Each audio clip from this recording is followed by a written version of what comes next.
ಭಾರತಕ್ಕೆ ಮತ್ತೊಮ್ಮೆ ಮೋದಿ ಪ್ರಧಾನಿ, ಮೋದಿ ಪ್ರಮಾಣ ವಚನ. ಯಾರ್ ಗೆದ್ರೆ ಏನಾಗೋದೈತಿ? ಜನಸಾಮಾನ್ಯರಂತೂ ಅದ ಬೆಳಿಗ್ಗೆ ಹೇಳ್ಬೇಕು, ಕೆಲಸ ಮಾಡ್ಬೇಕು, ಹೋಗ್ಬೇಕು. ಯಾವ್ದು ಗೆಲ್ಲಿ, ಬಿಜೆಪಿ ಗೆಲ್ಲಿ, ಕಾಂಗ್ರೆಸ್ ಗೆಲ್ಲಿ, ನಮಗೇನಾಗೋದದ ಅಂತೇನು ಉಡಾಪೆ ಮಾತಾಡ್ತಾರಲ್ಲ, ಅವರೆಲ್ಲ ಈ ವಿಡಿಯೋ ನೋಡಬೇಕ. ಯಾಕ ಯಾಕ ಈ ಸರ್ಕಾರಗಳು ಅಷ್ಟೊಂದು ನಮಗೆ ಇಂಪಾರ್ಟೆಂಟ್ ಅದಾವ? ನಾವು ಬದುಕುವಂತ ಸಮಾಜವನ್ನ ಆಳವ್ರು ಯಾರು ಅಂತಂದ್ರೆ ಈ ಸರ್ಕಾರಗಳು ನಮ್ಮನ್ನ ಹಾಳಾಕತ್ತಾವ. ನಾವ್ ಎಷ್ಟೋ ಏನೋ ಹೇಳಿದ್ರು, ನಾವು ದುಡಿತೇವಿ, ನಾವು ತಿಂತೇವಿ, ನಾವು ಬದುಕ್ತೇವಿ ಅಂತ ಹೇಳಿದ್ರು ನಮ್ಮನ್ನ ಒಂದು ರೂಲ್ಸ್ ಇಂದ ರೆಗ್ಯುಲೇಟ್ ಮಾಡ್ಕೊಂಡು ನಮ್ಮನ್ನ ಕಂಟ್ರೋಲ್ ಆಗಿ ಇಟ್ಟಿರುವಂತಹ ಯಾರು ಇದ್ರ ಈ ಸರ್ಕಾರಗಳು ನಮಗೆ ಇಟ್ಟವು. ಓಕೆ, ಮತ್ತೊಮ್ಮೆ ಮೋದಿ ಸರ್ಕಾರ ಬಂತು, ನಮ್ಮ ದೇಶ ಸದೃಢ ಆಯ್ತು, ನಮ್ಮ ಸುತ್ತಮುತ್ತಲಿನ ಪರಿಸರ ಎಲ್ಲ ಸೆಕ್ಯೂರ್ ಆಯ್ತು, ನಾವೆಲ್ಲ ಆರಾಮಾಗಿರ್ಬೋದು. ಆಗೋದಿಲ್ಲ. ಬಿಜೆಪಿ ಸರ್ಕಾರ ಬರ್ಲಿ, ಕಾಂಗ್ರೆಸ್ ಸರ್ಕಾರ ಬರ್ಲಿ, ನಮ್ಮನ್ನ ನಾವು ಸುರಕ್ಷಿತವಾಗಿ ಇಟ್ಕೊಳ್ಬೇಕಂತ ಹಕ್ಕು ನಮ್ಮದದ. ಈಗ ಏನಾಗ್ಯದ, ಕಾಂಗ್ರೆಸ್ಗೆ ಇಷ್ಟೊಂದು ಓಟ್ ಬಿದ್ದಾವು ಅಂತಂದ್ರೆ ಎಲ್ಲೋ ಒಂದ್ ಕಡೆ ಬಿಜೆಪಿಯ ವಿರೋಧದ ಅಲೆ ಅದ ಅನ್ನೋದಂತೂ ಪ್ರೂವ್ ಆಗಿ ಹೋಗ್ಯದ. ಬಿಜೆಪಿ ಉತ್ತರ ಪ್ರದೇಶ ಯಾಕೆ ಸೋತದ, ಮಧ್ಯಪ್ರದೇಶದಾಗ ಅಷ್ಟೊಂದಾಗ ಸೀಟ್ ಬರ್ಲಿಲ್ಲ, ಆಮೇಲೆ ಮಹಾರಾಷ್ಟ್ರ ಸೋತದ, ವೆಸ್ಟ್ ಬೆಂಗಾಲ್ದಾಗ ಸೋತದ, ಇವನ್ನೆಲ್ಲಾನು ನಾವು ಮಾತಾಡಿದ್ರನು ಈಗ ಸದ್ಯಕ್ಕೆ ಯಾವ್ದು ಮ್ಯಾಟರ್ ಆಗ್ತದ ಅಂತಂದ್ರೆ ಸರ್ಕಾರ ರಚನೆ ಆಗ್ತದೆ. 100% ಸರ್ಕಾರ ರಚನೆ ಆಗ್ತದ, ನರೇಂದ್ರ ಮೋದಿ ಅವರು PM ಆಗ್ತಾರ, ಎಲ್ಲಾನು ಚಲೋ ಹೋಗ್ತದ. ಹೌದಲ್ಲ, ಆಯ್ತಲ್ಲ, ಮತ್ತೆ ಇನ್ನೇನ್ ಸಮಸ್ಯೆ ಅದ? ಸರ್ಕಾರ ರಚನೆ ಆಗಕತ್ತದ, ನರೇಂದ್ರ ಮೋದಿ PM ಆದ್ರು ಓಕೆ, ಎಲ್ಲಾನು ಚಲೋ ಅದ, ಚಲೋನ ಆಗ್ತದ ಅಂತ ಅನ್ಕೋಕ್ ಬರೋದಿಲ್ಲ. ಯಾಕಂತಂದ್ವಿ ಅಂತಂದ್ರ ಈಗ ನೋಡ್ರಿ, JDU ಮತ್ತ ಚಂದ್ರಬಾಬು ನಾಯ್ಡು TDP ಇವೆರಡು ಕಿಂಗ್ ಮೇಕರ್ ಅಂತ ಮಾತಾಡಕತ್ತಾರ. ಇವ್ ಹೆಂಗ್ ಹೇಳ್ತಾರ ಹಂಗ ಸರ್ಕಾರ ನಡೀತದ ಅಂತ ಹೇಳಕತ್ತಾರ, ಹಂಗ ನಡೀತದ. ಈ 240 ಸೀಟನ್ನ ಗೆದ್ದಂತ ಬಿಜೆಪಿ ಏನ್ ಮಾಡಕ್ ಆಗೋದಿಲ್ಲಲ್ಲ, ಅದನ್ನ ಕೇವಲ 1, 2, 3, 5, 10, 16 ಸೀಟ್ಗಳನ್ನ ಗೆದ್ದಂತಹ ಪಕ್ಷಗಳು ಇದನ್ನ ಕಂಟ್ರೋಲ್ ಮಾಡ್ತಾವು. ನರೇಂದ್ರ ಮೋದಿ ಇಷ್ಟು ವರ್ಷ ನಾನೇ ಸರ್ವಾಧಿಕಾರಿ, ನಾ ಹೇಳಿದ್ದೆ ನಡೀತದ, ನಾವ್ ಯಾವ ಪಾಲಿಸಿ ತಂದ್ರು ಅದನ್ನ ಅಪೋಸ್ ಮಾಡೋರು ಯಾರು ಇಲ್ಲ ಅಂತ ಏನೆಂದು ಅಹಂಕಾರ ಏನು ಬಂದಿತ್ತಲ್ಲ ಬಿಜೆಪಿ ಸರ್ಕಾರಕ್ಕ, ಅದೆಲ್ಲ ಒಂದ್ ಕಡೆ ಮುರಿದ್ ಹೋಗ್ತದ. ಯಾವುದೋ ಒಂದು ಪಾಲಿಸಿ ತರಬೇಕು ಅಂತಂದ್ರೂ ಬಿಜೆಪಿ ಎಲ್ಲ ಪಕ್ಷಗಳನ್ನ ಒಪ್ಪಿಗೆ ಪಡ್ಕೋಬೇಕಾಗ್ತದ, ಅವ್ರು ಹೇಳ್ದಂಗ್ ನಡಿಬೇಕಾಗ್ತದ. ಹಿಂಗಿರೋತ್ನ್ಯಾಗ ಎಲ್ಲಿ ಆಂಟಿ ಕರಪ್ಷನ್ ಆಗ್ತದ, ಎಲ್ಲಿ ಡಿಜಿಟಲೈಸೇಷನ್ ಆಗ್ತದ, ಎಲ್ಲಿ ಡೆವಲಪಿಂಗ್ ಮಾಡಕ್ ಆಗ್ತದ? ಇಲ್ಲ. ಈಗ ನೋಡ್ರಿ, JDU ದಿಂದ ಏನಾದ್ರು ನಿತೀಶ್ ಕುಮಾರ್ ಬಿಜೆಪಿ ಸೇರಿದ್ರು ಅಂತಂದ್ರೆ ಅವ್ರು ಕೆಲವೊಂದು ಡಿಮ್ಯಾಂಡ್ ಅದಾವ. ಆ ಡಿಮ್ಯಾಂಡ್ ಅನ್ನು ಪೂರೈಸಬೇಕಾದಂತಹ ಕರ್ತವ್ಯ ಯಾರ್ದದ ಅಂತಂದ್ರೆ ಮೆಜಾರಿಟಿ ಇರುವಂತಂದ್ರೆ ಬಿಜೆಪಿದದ. ಸೊ ಬಿಜೆಪಿಯ ಒಂದು ಕನಸು ಏನದ ಅಂತಂದ್ರೆ ರೈಲ್ವೆ ಡೆವಲಪ್ ಮಾಡ್ತೀವಿ, ರೈಲ್ವೆನ ವಿಶ್ವದಲ್ಲೇ ನಂಬರ್ 1 ಮಾಡ್ತೀವಿ, ಎಲೆಕ್ಟ್ರಿಫೈಡ್ ಮಾಡ್ತೀವಿ, ರೈಲ್ವೆದಾಗ ಬಾಳ್ ಡೆವಲಪ್ಮೆಂಟ್ ಮಾಡ್ತೀವಿ ಎಲ್ಲ ಹೇಳಕತ್ತಾರ, ಒಪ್ಕೊಳ್ಳೋದು. ಕಳೆದ 10 ವರ್ಷದೊಳಗ ಎಲ್ಲಾ ಡೆವಲಪ್ಮೆಂಟ್ ಆಗ್ಯದ ಅಂತ ಅನ್ಕೊಂಡ್ರು, ಇನ್ನೂ ಮಾಡೋದು ಬಾಳ ಅದ, ಫ್ಯೂಚರ್ ಪ್ಲಾನ್ಗಳು ಬಾಳ ಅದಾವ ರೈಲ್ವೆ ಒಳಗ. ಆದ್ರ ಬಿಹಾರಕ್ಕೂ ರೈಲ್ವೆಗೂ ಒಂದು ಲಿಗಂಟ್ ಅದ, ಅದನ್ನ ಬಿಚ್ಚಾಕ್ ಆಗೋದಿಲ್ಲ. ಸೊ ನಿತೀಶ್ ಕುಮಾರ್ ಏನಾದ್ರು ನಮಗೆ ರೈಲ್ವೆ ಬೇಕು ಅಂತಂದ್ರ ಬಿಜೆಪಿಯ ಈ 5 ವರ್ಷದ ಏನ್ ಪ್ಲಾನ್ ಇದ್ವಲ್ಲ ಅದ್ರ ಕಾಂಪ್ರಮೈಸ್ ಮಾಡ್ಕೊಳ್ಬೇಕಾಗ್ತದ. ಇನ್ನೊಂದ್ ಕಡೆ 2 ಸೀಟನ್ನ ಗೆದ್ದಂತಹ JDS ಕುಮಾರಸ್ವಾಮಿ ಅವರ ಕೃಷಿ ಖಾತೆ ಮೇಲೆ ಕಣ್ಣಿಟ್ಟಾರ. ಸೊ 2 ಸೀಟ್ ಗೆದ್ದಂತಹ ಕುಮಾರಸ್ವಾಮಿಗೆ ಏನಾದ್ರು ಮಿನಿಸ್ಟರಿ ಸೀಟ್ ಸಿಕ್ತಂತಂದ್ರೆ ಮೆಜಾರಿಟಿಯಿಂದ ಗೆದ್ದಂತಹ ಬಿಜೆಪಿ ಪಕ್ಷದೊಳಗ ಅಸಮಾಧಾನ ಉಂಟಾಗೋದಿಲ್ಲ ಏನ. ಇನ್ನೊಂದ್ ಕಡೆ TDPದವ್ರೇನ ನಮಗ ಆದಂತಹ ಕೆಲವೊಂದು ಏನದಾವ ಲಿಸ್ಟ್ ಅದಾವ, ಅವನ್ನ ಪೂರೈಸ್ಬೇಕಂತ ಹೇಳಕತ್ತಾರ. ಓಕೆ, TDP ಲಿಸ್ಟ್ಗಳನ್ನ ಏನಾದ್ರು ಪೂರೈಸಕ್ ಹೋದ್ರ ಇವ್ರದ ಏನು ಮೂಲಭೂತವಾದ ಮೂಲ ಹಕ್ಕು, ಮೂಲ ಮಂತ್ರ ಏನದಾವ ಬಿಜೆಪಿ ಅವ್ರು ಧಕ್ಕೆ ಬೀಳೋದಿಲ್ಲೇನ. ಸ್ಪೀಕರ್ ಪೋಸ್ಟ್ ಕೊಡ್ರಿ, ನಮಗಾದಂತಹ ಒಂದ್ 2-3 ಮಿನಿಸ್ಟರಿ ಕೊಡ್ರಿ ಅಂತ ಎಲ್ಲಾರು ಕೇಳೋದ್ರಿಂದ ಇವ್ರೆಲ್ಲಾನು ಹೊರಗಡೆಯಿಂದ ಯಾರು ಬರಾಕತ್ತಾರ ಅವ್ರಿಗೆ ಕೊಟ್ರ ಮೂಲವಾಗಿ ಬಿಜೆಪಿಯನ್ನ ಕಟ್ಟಿ ಬೆಳೆಸಿ ಆಳಿದಂತಹ ನಾಯಕರಿಗೆ, ಘಟಾನುಘಟಿ ನಾಯಕರಿಗೆ ನೋವಾಗೋದಿಲ್ಲೇನ, ಅವರಲ್ಲಿ ಅಸಮಾಧಾನ ಉಂಟಾಗೋದಿಲ್ಲೇನ. ಲಕ್ಷಾಂತರ ಲೀಡ್ದಿಂದ ಗೆದ್ದಂತಹ ನಾಯಕರನ್ನ ಇವ್ರ ಹಿಂದೆ ಇಟ್ಟು ಬೇರೆ ಪಕ್ಷದಲ್ಲಿ ಗೆದ್ದಂತವ್ರನ್ನ ತಗೊಂಡ್ ಬಂದು ಮೈತ್ರಿ ಸರ್ಕಾರ ಅದ ಅನ್ನೋ ಕಾರಣಕ್ಕಾಗಿ ಅವರಿಗೆ ಜಾಸ್ತಿ ಇಂಪಾರ್ಟೆನ್ಸ್ ಅನ್ನ ಕೊಡಾಕತ್ರ. ಮೂಲದಿಂದ ಬಂದವರಿಗೆ ಬೀರಕ್ ಬೀಳ್ತದ. ಅವಾಗ ಏನಾಗ್ತದ ಅಂತಂದ್ರೆ ಎಲ್ಲಿ ನರೇಂದ್ರ ಮೋದಿ ಅವರ ವಿರೋಧದ ಅಲೆ ಇಲ್ಲ ಅಂತ ಮಾತಾಡಕತ್ತೇವಿ, ಅದು ಅಲೆ ಪಕ್ಷದ ಒಳಗಡೆನೆ ಸ್ಟಾರ್ಟ್ ಆಗ್ತದ. ನರೇಂದ್ರ ಮೋದಿ ಅವರಿಗೆ ಯಾಕೆ ಇದೊಂದು ಪ್ರೆಷರ್ ಆಗಾಕತ್ತದ? ಇದು ನರೇಂದ್ರ ಮೋದಿ ಅವರ ರಾಜಕೀಯ ಜೀವನಕ್ಕೆ ಒಂದು ಕಳಂಕ ತರುವಂತಹ ಇಯರ್ ಆದ್ರೂ ಏನು ಪ್ರಾಬ್ಲಮ್ ಅನುಮಾನ ಇಲ್ಲ ಅಂತ ಅನ್ಸಾಕತ್ತದ. ಯಾಕಂತಂದ್ರ ನರೇಂದ್ರ ಮೋದಿ ಕಳೆದ ಒಂದು 30 ವರ್ಷದಿಂದ ಸ್ವತಂತ್ರವಾಗಿ ಪಕ್ಷವನ್ನ ಕಟ್ಟಿ ಸ್ವತಂತ್ರವಾಗಿ ಏನು ಸರ್ಕಾರವನ್ನ ರಚನೆ ಮಾಡಿ ಆಳಿದಂತಹ ನಾಯಕ ನರೇಂದ್ರ ಮೋದಿ. ಅವ್ರಿಗೆ ಈ ಕಾಂಪ್ರಮೈಸ್ ರಾಜಕಾರಣ ಗೊತ್ತಿಲ್ಲ. ಅದ್ರೊಳಗೂ ಯಾರ ಜೊತೆ ಕಾಂಪ್ರಮೈಸ್ ಆಗಾಕತ್ತಾರ? JDU ಆ ಪಕ್ಷವನ್ನ ನಂಬಬಹುದೇನೋ, ಒಂದು ರಾಷ್ಟ್ರೀಯ ಪಕ್ಷ, ನಂಬಕ್ಕಾಗೋದಿಲ್ಲ. ಇನ್ನೊಂದು TDP ಇವತ್ತು ನರೇಂದ್ರ ಮೋದಿ ಜೊತೆ ಅದೇನೆ ಅಂತ ಹೇಳಕತ್ತಾರ, ಬಟ್ ಯಾವಾಗ ನರೇಂದ್ರ ಮೋದಿ ಅಪೋಸಿಟ್ ಹೋಗ್ತಾರ ಅನ್ನೋದು ಯಾರಿಗೂ ಹೇಳಕ್ ಆಗಾಕತ್ತಿಲ್ಲ. ಈಗ ಸರ್ಕಾರ ರಚನೆ ಆಗಾಕತ್ತದ. ಆದ್ರ ಎಷ್ಟು ವರ್ಷದವರೆಗೂ ರಚನೆ ಆಗ್ತದ? 6 ತಿಂಗಳವರೆಗೂ ರಚನೆ ಆಗ್ತದ? 5 ವರ್ಷದವರೆಗೂ ರಚನೆ ಆಗ್ತದ ಅನ್ನೋದ ಕ್ವಶನ್ ಅದ ಎಲ್ಲರಿಗೂ. 2 ವರ್ಷಕ್ಕೆ ಮುರಿದು ಹೋಯ್ತು ಅಂತಂದ್ರೆ ಏನ್ ಮಾಡೋದ? ಹೌದು, ಈ ಜನಸಾಮಾನ್ಯರಿಗೆ ಏನಾಗೋದದ? ಅವ್ರವ್ರ್ ಗೆಲ್ಲಾಕತ್ತಾರ, ಅವ್ರವ್ರ ಸರ್ಕಾರ ರಚನೆ ಮಾಡ್ಕೊಳಕತ್ತಾರ? ಇಲ್ಲ. ಒಂದು ಲಾಜಿಕಲಿ ನೋಡಿದ್ರ ಟಿಡಿಪಿ ಬಿಜೆಪಿ ಪರವಾಗಿ ಅದ, ಬಟ್ ಜೆಡಿಯು ನಿತೀಶ್ ಕುಮಾರ್ ಸಬ್ಕಾ ಹೈ ಅನ್ನೋ ಪೋಸ್ಟರ್ ನಾವ್ ಎಲ್ಲಾರು ನೋಡಿದ್ವಿ. ನಿತೀಶ್ ಕುಮಾರ್ ಸಬ್ಕಾ ಹೈ ಅಂತಂದ್ರ ಬಿಜೆಪಿ ಕಡೆ ಯಾಕೆ ಬಂದಿದಾರು? ಒಂದೇ ಒಂದು ರೀಸನ್ ಏನಂತಂದ್ರ ಇಂಡಿಯನ್ ಅಲಯನ್ಸಸ್ ಏನಾದ್ರು ಜೆಡಿಯು ಹೋದ್ರ ಅವ್ರಿಗೆ ಏನೂ ಸಿಗೋದಿಲ್ಲ ಅನ್ನೋದು 100% ಶೂರ್ ಅದ. ಅಲ್ಲಿ ಸರ್ಕಾರ ರಚನೆ ಮಾಡೋದು ಇಂಪಾಸಿಬಲ್ ಅದ. ಹಿಂಗಿರೋದ್ನಾಗ ಅವ್ರಿಗೆ ಎಲ್ಲಿ ಸಿಗ್ತದ? ಬಿಜೆಪಿ ಕಡೆ ಸಿಗಾಕತ್ತದ. ಸೊ ಬಿಜೆಪಿ ಕಡೆ ಬಂದಾರ. ಈ ಮಿತ್ರತ್ವ, ಈ JDU plus BJP plus TDP plus ಮೈತ್ರಿಕೂಟಗಳೇನ್ ಫ್ರೆಂಡ್ಶಿಪ್ ಅದ ಎಲ್ಲಿವರೆಗೂ ನಡೀತದ ಅಂತಂದ್ರ ಎಲ್ಲಿವರೆಗೂ ಅವರಿಗೆ ಬೇಕಾದಂತ ಸಿಗೋವರೆಗೂ.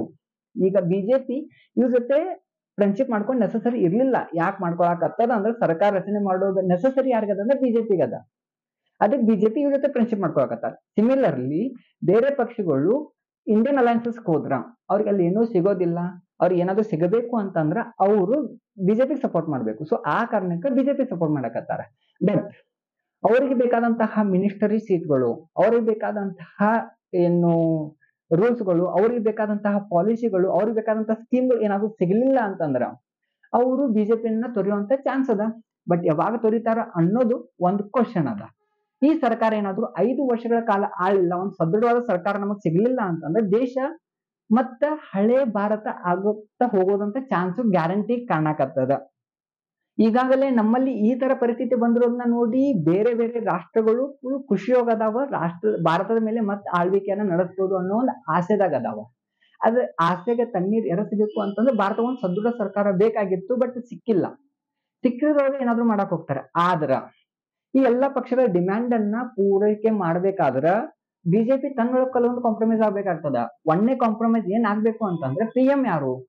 ಪಿಎಂ ಅನ್ ನರೇಂದ್ರ ಮೋದಿನೇ ಇರ್ತಾರ. ನರೇಂದ್ರ ಮೋದಿ ಚೇಂಜ್ ಮಾಡಕ್ ಬರೋದಿಲ್ಲ. ಯಾಕಂದ್ರೆ ಇನ್ ಕೇಸ್ ನರೇಂದ್ರ ಮೋದಿ ಏನಾದ್ರು ಚೇಂಜ್ ಮಾಡಿದ್ರ ಇನ್ನೂ ದೊಡ್ಡ ಹೊಡೆತ ಎಲ್ಲಾ ಪಕ್ಷಗಳು ಬೀಳ್ತದ. ಸೊ ನರೇಂದ್ರ ಮೋದಿನ ಅಲ್ಲೇ ಇಡ್ತಾರ. ನೆಕ್ಸ್ಟ್ ಏನಾಗ್ತದೆ, ಎಲ್ಲಾರು ತನ್ನ ಬಿದ್ದಿರೋದು ಎಲ್ಲಿ ಅಂತಂದ್ರೆ home minister post. JDU TDP ಇವ್ರ ಇಬ್ಬರಿಗೂ ಅಮಿತ್ ಶಾ ಕಂಡ್ರೆ ಆಗ್ ಬರೋದಿಲ್ಲ. ಅಮಿತ್ ಶಾ ರಾಜಕೀಯ ಚಾಣಾಕ್ಷ. ಆದರೆ ಈ ವರ್ಷ ರಾಜಕೀಯ ಚಾಣಾಕ್ಷನ ಭವಿಷ್ಯ ರಾಜಕೀಯ ಚಾಣಾಕ್ಷನ ಪಕ್ಷದೊಳಗನೆ ಇಲ್ಲ ಆಗ್ಯದ. ಸೊ ಹೋಮ್ ಮಿನಿಸ್ಟರ್ ಪೋಸ್ಟ್ ನ ನರೇಂದ್ರ ಮೋದಿ ರಿಟೈನ್ ಮಾಡ್ಕೊಂಡು ಅಮಿತ್ ಶಾ ಕೊಡ್ತಾರೇನ? ಇದು ದೊಡ್ಡ ಕ್ವಶನ್ ಅದ. ಸೆಕೆಂಡ್ ಏನದ ಅಂತಂದ್ರೆ ಎಲೆಕ್ಟ್ರಿಫೈಡ್ ರೈಲ್ವೆ ಮಾಡ್ತೀವಿ, ರೈಲ್ವೆ ಇಂಪ್ರೂವ್ಮೆಂಟ್ ಮಾಡ್ತೀವಿ ಅಂತೆಲ್ಲಾ ಕನಸ್ಕೊಂಡಂತಹ ಬಿಜೆಪಿ ಅಶ್ವಿನಿ ವೈಷ್ಣವ್ ಅವರನ್ನ ರಿಟೈನ್ ಮಾಡ್ಕೊಂಡು ಅವ್ರಿಗೆ ರೈಲ್ವೆ ಸಚಿವ ಕೊಡ್ತಾರೋ ಅಥವಾ ಅದು ಬಿಹಾರದ ಪಾಲಾಗ್ತದ ಅನ್ನೋದು ಮತ್ತೊಂದು ದೊಡ್ಡ ಕ್ವಶನ್ ಅದ. Next Nirmala Sitharaman finance minister. ಇಂಥ ಒಬ್ಬ ಮಹಿಳೆ ಅಲ್ಲ, ಯಾರೇ ಬಂದ್ರು, ಯಾವುದೇ ಪ್ರೆಸ್ ಮೀಡಿಯಾ ಇರ್ಬೋದು ಅಥವಾ ಯಾವುದೇ ರಾಜಕೀಯ ಪಕ್ಷ ಇರ್ಬೋದು, ಯಾರೇ ಬಂದು ಕ್ವಶನ್ ಕೇಳಿದ್ರು ಎಲ್ಲರಿಗೂ ಎದ್ದು ನಿಂತು ಅದರ ಅಪೋಸಿಷನ್ ಆಗುವಂತ ಒಂದು ಉತ್ತರ ಕೊಡುವಂತ ಒಂದು ಕ್ಯಾಂಡಿಡೇಟ್ ಯಾವ್ದಾದ್ರು ಬಿಜೆಪಿ ಒಳಗೆ ಇತ್ತು ಅಂತಂದ್ರ ಅದು ನಿರ್ಮಲಾ ಸೀತಾರಾಮನ್. ಆದ್ರ ಈ ಪ್ರಾದೇಶಿಕ ಪಕ್ಷಗಳು ಏನು ಮೈತ್ರಿಕೂಟ ಬಂದದಲ್ಲ, ಇವರು ನಿರ್ಮಲಾ ಸೀತಾರಾಮನ್ ಅಂತಹ ಒಂದು ಕ್ಯಾಂಡಿಡೇಟ್ಗ ಫೈನಾನ್ಸ್ ಮಿನಿಸ್ಟರ್ ಕೊಡ್ತಾರೇನ? 100% ಕೊಡೋದಿಲ್ಲ. ಯಾಕಂತಂದ್ರ ಈ ಏನು ಮೈತ್ರಿಕೂಟದ ಪಕ್ಷಗಳು ಅದಾವಲ್ಲ, ಇವ್ರಿಗೆ ಅನುಕೂಲ ಆಗುವಂತಹ ಒಬ್ಬ ಕ್ಯಾಂಡಿಡೇಟ್ ಅಲ್ಲಿ ಬೇಕಾಗ್ತಾರ. ಯಾಕಂದ್ರೆ ಫೈನಾನ್ಸ್ ಎಲ್ಲ ಅವರ ಮ್ಯಾನೇಜ್ ಮಾಡೋದ್ರಿಂದ ನಿರ್ಮಲಾ ಸೀತಾರಾಮನ್ ಆ ಖಾತೆ ಮಿಸ್ ಆಗೋದಂತೂ ಗ್ಯಾರಂಟಿ ಅದ. ನೆಕ್ಸ್ಟ್ ನಿತಿನ್ ಗಡ್ಕರಿ. ಭಾರತದೊಳಗ ಫುಲ್ ಎಲ್ಲಾ ಏನು ಅಭಿವೃದ್ಧಿ ಆಗಕತ್ತದ, ಹೈವೇಸ್ ರೆಡಿ ಆಯ್ತು, ದೇಶ ಎಲ್ಲಾ ಏನು ಮೆಚ್ಚುಗೆ ಆಗುವಂತಹ ರೋಡ್ಗಳ ನಿರ್ಮಾಣ ಆಯ್ತು, ಇಂಡಿಯಾ ಡೆವಲಪ್ಮೆಂಟ್ ಆಯ್ತು. ಇದೆಲ್ಲಾನು ನೋಡಿದಾಗ ನಿತಿನ್ ಗಡ್ಕರಿಗೆ ನಾವೆಲ್ಲರೂ ಸೆಲ್ಯೂಟ್ ಹೊಡಿತೇವಿ. ಆದ್ರ ಈಗ ಆ ಪೋಸ್ಟ್ ನಿತಿನ್ ಗಡ್ಕರಿಗೆ ಸಿಗ್ತದ ಏನ? ಸಿಗೋದಿಲ್ಲ ಅನ್ನೋದೊಂದು ಕ್ವಶನ್ ಆಗ್ಯದ. ಇಷ್ಟೆಲ್ಲ ಆದ್ಮೇಲೆ ಸ್ಟಾರ್ಟಿಂಗ್ ದಿಂದ ಕಾಂಪ್ರಮೈಸ್ ಆಯ್ತು ಅಂತಂದ್ರ ಇದಕ್ ನೆಲ ಎಲ್ಲಿ ಸಿಗ್ತದ ಸರ್ಕಾರಕ್ಕ? ಎಲ್ಲ ಒಂದ್ ಕಡೆ ಈಗ ನಾವು ಲಾಸ್ಟ್ ಟೈಮ್ ಎಲ್ಲ ನೋಡಿದಾಗ ಮೋದಿ ಡಿಮಾನಿಟೈಸೇಷನ್ ಮಾಡ್ತೀನಿ ಅಂತ ರಾತ್ರಿ ಬಂದ್ ಹೇಳಿದ್ರು, ಬೆಳಿಗ್ಗೆ ಡಿಮಾನಿಟೈಸೇಷನ್ ಆಯ್ತು. ಬಟ್ ಈ ಸರಿ ಆತರ ಆಗೋ ಯಾವ ಚಾನ್ಸು ಕಾಣೋದಿಲ್ಲ. ಯಾಕಂತಂದ್ರೆ ಯಾವ್ದೋ ಒಂದು ಪಾಲಿಸಿ ನಾವು ತರಬೇಕಂತಂದ್ರ ಎಲ್ಲಾ ಪಕ್ಷಗಳ ಒಮ್ಮತ ಬೇಕು, ಅದನ್ನೆಲ್ಲಾರ ಮುಂದ ಹೇಳ್ಬೇಕು. ಅವಾಗ ಅವರೆಲ್ಲ ಎಸ್ ಅಂದು ಸಹಿ ಮಾಡಿದ್ರೆ ಆ ಪಾಲಿಸಿ ಹೊರಗಡೆ ಬರ್ತದ. ಅಲ್ಲಿವರೆಗೂ ಡಿಲೇ ಆಗ್ತದ. ಇದೇನಾಗ್ಯದ ಅಂತಂದ್ರ UPA 2.0 ಆದಾಗ್ಲೂ ಕೂಡ ಇದೇ ತರದ ಸಮಸ್ಯೆಗಳನ್ನ ಎದುರಾಗಿತ್ತು. ಅದೇ ಕಾರಣಕ್ಕಾಗಿ ಒಂದು ರಾಷ್ಟ್ರದಲ್ಲಿ ಒಂದು ಏನೋ ಸದೃಢವಾದ ಪಕ್ಷ ಬೇಕು, ಒಂದೇ ಒಂದು ಪಕ್ಷಕ್ಕೆ ಮೆಜಾರಿಟಿ ಬೇಕು ಅನ್ನೋ ಒಂದು ಕಾರಣದಿಂದ ಆ ಟೈಮಲ್ಲಿ ಮೋದಿ ಒಂದು ಆಶಾಭಾವನೆ ಮೂಡಿಸೋದ್ರಿಂದ ಬಿಜೆಪಿಗೆ 2014 ಸ್ಪಷ್ಟ ಬಹುಮತ ಸಿಕ್ಕಿತ್ತು. ಅವ್ರು ಮಾಡಿರೋ ಕೆಲಸದಿಂದ, ಅವ್ರು ಮಾಡಿದಂತ ಇಂಪ್ರೂವ್ಮೆಂಟ್ ದಿಂದ ಬಿಜೆಪಿಗೆ 2019 ಸ್ಪಷ್ಟ ಬಹುಮತ ಸಿಕ್ಕಿತ್ತು. ಆದ್ರೆ ಈ ಸಾರಿ ಬಿಜೆಪಿ ಒಂದು ಅಹಂಕಾರ, ಯುಪಿ ನಮ್ಮ ಹಿಡಿತದೊಳಗದ, ಇಡೀ ದೇಶ ನಮ್ಮ ಹಿಡಿತದೊಳಗದ, ನಾವ್ ಅಂದಿರೋದೆಲ್ಲ ಆಗ್ತದ ಅನ್ನೋದೇನು ಒಂದು ಅಹಂಕಾರ ಬಂದಿತ್ತು. ಅದಕ್ಕೆ ಹೊರತಿದ್ದದ ಅಲ್ಲಿ ಯಾಕೆ ಸೋತದ, ಇಲ್ಲಿ ಯಾಕೆ ಸೋತದ ಅನ್ನೋದನ್ನ ಮತ್ತೆ ಮಾತಾಡೋಣ. ಆದ್ರ ಇದೆಲ್ಲರ ಬೆಳವಣಿಗೆ ಹಿಂದೆ ಏನಾಗ್ತದ ಅಂತ ನಮ್ಮ ದೇಶದ ಅಭಿವೃದ್ಧಿ ಆಗೋದಿಲ್ಲ. ಎಲ್ಲಿ ಅಸ್ಥಿರವಾದ ಸರ್ಕಾರ ಅದ ಅಲ್ಲಿ ಬೇರೆದವರು ಬಂದು ಇನ್ವೆಸ್ಟ್ ಮಾಡೋದಂತೂ ಕಡಿಮೆ. ನಮ್ಮ ದೇಶದ ಇನ್ವೆಸ್ಟರ್ಗಳು ಇನ್ವೆಸ್ಟ್ ಮಾಡ್ತಾರೋ ಬಿಡ್ತಾರೋ ಗೊತ್ತಿಲ್ಲ, ಬಟ್ ಫಾರಿನ್ ಇನ್ವೆಸ್ಟರ್ಸ್ ಏನದಾರ ಅವ್ರು ವಿಚಾರ ಮಾಡ್ತಾರ ಇಂಡಿಯನ್ ಡೆವಲಪ್ಮೆಂಟ್ ಆಗ್ತದೆ. ಒಂದ್ ಕಾಲಾಗಿತ್ತ ಅಂಡರ್ ಡೆವಲಪ್ಡ್ ನೇಷನ್ ಅಂತ ಏನ್ ಕರೀತಿದ್ರು, ಅದ ಡೆವಲಪಿಂಗ್ ನೇಷನ್ ಆಯ್ತು. ಡೆವಲಪಿಂಗ್ ನೇಷನ್ ಡೆವಲಪ್ಡ್ ನೇಷನ್ ಆಯ್ತು. ಇಡೀ ದೇಶಕ್ಕೆ ನಾವು ಒಂದು ಸದೃಢವಾದ ಆರ್ಥಿಕತೆಯನ್ನ ಕೊಡ್ತೇವೆ ಅಂತ ನಾವೆಲ್ಲ ಮಾತಾಡಕತ್ತಿದ್ವಿ. ಇನ್ ನಾವು ಟಾಪ್ 3 ಒಳಗೆ ಬರ್ತೇವಿ. ನಮ್ಮ ದೇಶದ ಮ್ಯಾಗ ಎಲ್ಲಾ ದೇಶದವ್ರ ಕಣ್ಣಿತ್ತು. ಆದ್ರ ಎಲ್ಲಾ ದೇಶದ ಕಣ್ಣಿಗೆ ನಮ್ ದೇಶದ ಮ್ಯಾಗ ಅದ. ಆದ್ರ ಡೆವಲಪ್ಮೆಂಟ್ ಆಗ್ತದ ಅನ್ನೋದಕ್ಕಲ್ಲ, ನೆಕ್ಸ್ಟ್ ಯಾವ್ಯಾವ ಬೆಳವಣಿಗೆಗಳು ಆಗ್ತಾವು. ಮೋದಿ ಸರ್ಕಾರ ಆಂಟಿ ಕರಪ್ಷನ್, ನಾವ್ ಇಷ್ಟು ವರ್ಷ ಆಂಟಿ ಕರಪ್ಷನ್ ಹೋರಾಡಕತ್ತಿದ್ವಿ, ಡಿಜಿಟಲೈಸೇಷನ್ ತರಕತ್ತಿದ್ವಿ, ಎಲ್ಲಾ ಬ್ಯಾಂಕಿಂಗ್ ಎಲ್ಲ ಸಿಸ್ಟಮ್ ಚೇಂಜ್ ಮಾಡಿದ್ವಿ. ಸೊ ಎಲ್ಲೂ ಕರಪ್ಷನ್ ಇಲ್ಲ. ಮತ್ತೆ ಡೈರೆಕ್ಟ್ ಬೆನಿಫಿಟ್ ಟ್ರಾನ್ಸ್ಫರ್ ಅಂತ ನಾವು ಎಲ್ಲಾನು ಫಲಾನುಭವಿಗಳು ಅಕೌಂಟಿಗೆ ಹಾಕಾಕತ್ತಿದ್ವಿ. ಸೊ ಇಷ್ಟೆಲ್ಲ ಟ್ರಾನ್ಸ್ಪರೆಂಟ್ ಅದ ಅಲ್ಲ, ಎಲ್ಲೂ ಒಂದು ಹಣ ಪೋಲ್ ಆಗೋದಿಲ್ಲ, ಯಾರಿಗೂ ಭ್ರಷ್ಟಾಚಾರಕ್ಕೆ ಚಾನ್ಸ್ ಇಲ್ಲ, ಹೀಗೆಲ್ಲ ಮಾತಾಡಕತ್ತಿದ್ವಲ್ಲ. ಇನ್ ಮುಂದೆ ಅದಾಗ್ತದೆ. ಇನ್ನೊಂದು ಲಾಜಿಕಲ್ ಥಿಂಕ್ ಮಾಡಿದ್ರೆ ಈ ಸರ್ಕಾರ ಎಷ್ಟು ವರ್ಷ ಬರ್ತದ, ಬೈ ಚಾನ್ಸ್ ಏನಾದ್ರು 2 ವರ್ಷ ಬಂತು ಅಥವಾ 3 ವರ್ಷ ಬಂತು ಅಥವಾ 2.5 ವರ್ಷಕ್ಕೆ ಈ ಸರ್ಕಾರ ಏನಾದ್ರು ಪತನ ಬಂತು ಅಂತಂದ್ರ ಮತ್ತೊಂದ್ಸಾರಿ ಎಲೆಕ್ಷನ್ ಮಾಡ್ಬೇಕಾಗ್ತದ. ಅವಾಗ ಎಲೆಕ್ಷನ್ ಮಾಡ್ಬೇಕು ಅಂತಂದ್ರೆ ಅಮೌಂಟ್ ಬೇಕಾಗ್ತದ. ಇದನ್ನೆಲ್ಲಾರು ಯಾರೋ ಲಾಜಿಕಲಿ ಥಿಂಕ್ ಮಾಡೋಂತ ಎಂಪಿಗಳು ಏನ್ ಮಾಡ್ತಾರ ಅಂತಂದ್ರೆ, ಸರ್ಕಾರ ಯಾವಾಗ ಬೀಳ್ತದ ಗೊತ್ತಿಲ್ಲ, ಆದಷ್ಟು ಬೇಗ ಎಷ್ಟಾಗ್ತದೋ ಅಷ್ಟು ಅವ್ರು ಅಮೌಂಟ್ ಕಲೆಕ್ಟ್ ಮಾಡ್ಬೇಕಾಗ್ತದೆ. ಯಾಕಂದ್ರೆ ನೆಕ್ಸ್ಟ್ ಎಲೆಕ್ಷನ್ ಮತ್ತೆ ರೆಡಿ ಆಗ್ಬೇಕಾಗ್ತದೆ.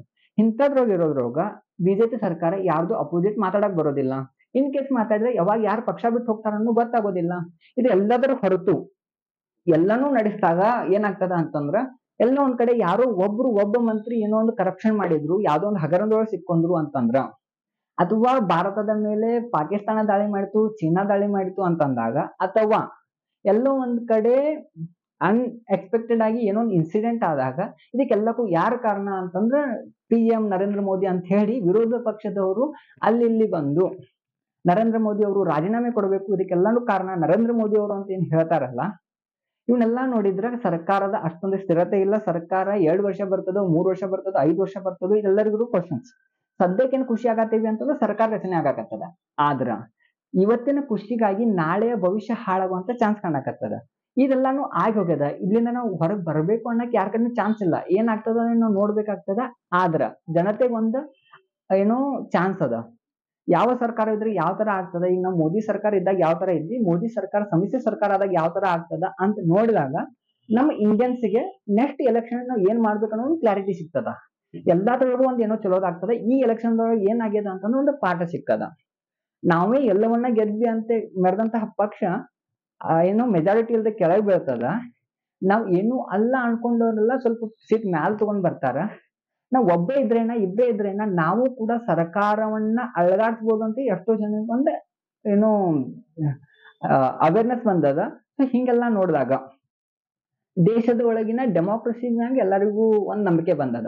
ಎಲ್ಲಿ EVM ಮಷಿನ್ ಹ್ಯಾಕ್ ಆಗಿಲ್ಲ, ಎಲ್ಲೂ ಯಾವ್ದು ಲಪಡ ಆಗಿಲ್ಲ. ಇಷ್ಟೊಂದು ದೊಡ್ಡ ದೇಶ, ಜಗತ್ತಿನ ಅತಿ ದೊಡ್ಡ ಪ್ರಜಾಪ್ರಭುತ್ವದೊಳಗೆ ಈ ತರ ಎಲೆಕ್ಷನ್ ಆಗ್ಯದ ಅನ್ನೋದು ಎಲ್ಲರಿಗೂ ಒಂದು ಖುಷಿ. ಜನರೊಳಗೆ ಒಂದು ಅವೇರ್ನೆಸ್ ಮೂಡ್ಬೇಕಾಗಿತ್ತು. ಆ ಮೂಡೋ ಸಲುವಾಗಿ ಇದಂತಹ ಎಲೆಕ್ಷನ್ ಆಗ್ಯದ. ನಿಮಗೇನ್ ಅನಿಸ್ತದ, ಈ ಸರ್ಕಾರ ಬಹಳ ವರ್ಷ ನಿಲ್ತದೆ ನಿಂತ್ರೆ ಎಷ್ಟು ಸ್ಟ್ರಾಂಗ್ ಆಗಿ ನಿಲ್ಬಹುದು, ಪಾಲಿಸಿಗಳನ್ನ ತರಕ್ ಆಗ್ತದೆ ಫಾರಿನ್ ಜೊತೆ ನಾವು ಅಷ್ಟೊಂದು ರಿಲೇಶನ್ಶಿಪ್ ಮೇಂಟೈನ್ ಮಾಡಕ್ ಆಗ್ತದೆ ಎಲ್ಲ ಸಮಸ್ಯೆಗಳನ್ನ ಮೋದಿ ನಿಂತು ಈ ಎಲ್ಲ ಪಕ್ಷಗಳನ್ನ ಕಂಟ್ರೋಲ್ ಮಾಡ್ತಾರೋ, ಅಥವಾ ಎಲ್ಲ ಪಕ್ಷಗಳ ರಿಮೋಟ್ಗೆ ಮೋದಿ ಕುಣ್ಕೊಂತ ಹೋಗ್ತಾರೋ, ಅಥವಾ ಈಗೇನು ಬಂದವಲ್ಲ ಈ ಎಲ್ಲಾ ಪಕ್ಷಗಳು ಮಂಗ್ಯಾನ್ ಗತೆ ಒಂದು ಗಿಡದಿಂದ ಇನ್ನೊಂದ್ ಕೈ ಸಿಗಿತಾವ, ಹಂಗೆ ಈ ಪಕ್ಷದಿಂದ ಆ ಪಕ್ಷಕ್ಕೆ ಹೋಗ್ತೀನಿ, ಆ ಪಕ್ಷದಿಂದ ಈ ಪಕ್ಷಕ್ಕೆ ಹೋಗ್ತೀನಿ ಅಂತ ಸರ್ಕಾರವನ್ನ ಕೆಡುತ್ತಾರೋ. ನಿಮಗೆ ಏನ್ ಅನ್ಸ್ತದ ಅನ್ನೋದನ್ನ ಕಮೆಂಟ್ ಮಾಡಿ.